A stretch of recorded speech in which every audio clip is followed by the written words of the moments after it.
Hi guys, samahan nyo ko. Itutur ko kayo sa mabilisang house tour.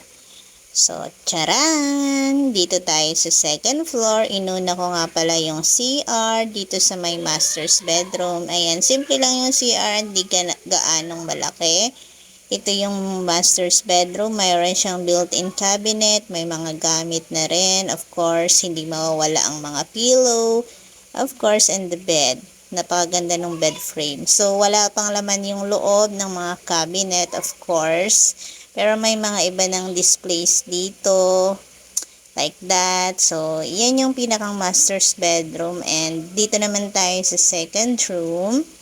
May dalawang bed siya for kids. And syempre, meron na rin siyang mga gamit, curtain, and built-in cabinet para sa ibang mga gamit. So, very simple lang siya para ma-maximize yung space at hindi masyadong madaming gamit.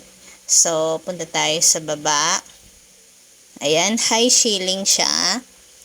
Baba tayo para makita nyo yung dine-in and dining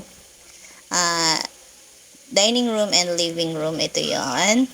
So, open lang siya. Ito yung living room, living area, may couch, may mga chair, may mga pillow, may mga gamit na rin. And of course, ito yan. Wala pang masyadong mga appliances like ref, TV. At ito yung CR sa baba. Medyo malawak. Parang magkasing laki lang sila sa taas.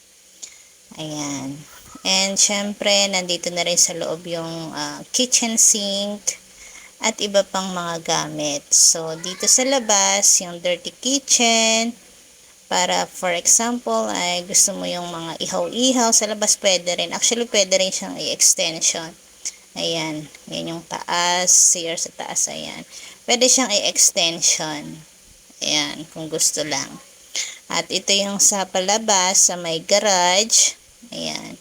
Medyo malawak sa labas para sa garahe at kung gusto mo maglagay pa ng ibang table and chair. So, yun guys. Actually, phase C ito dito sa subdivision namin. If you're planning to buy, mag-inquire kayo sa akin. So, yun lang. Bye!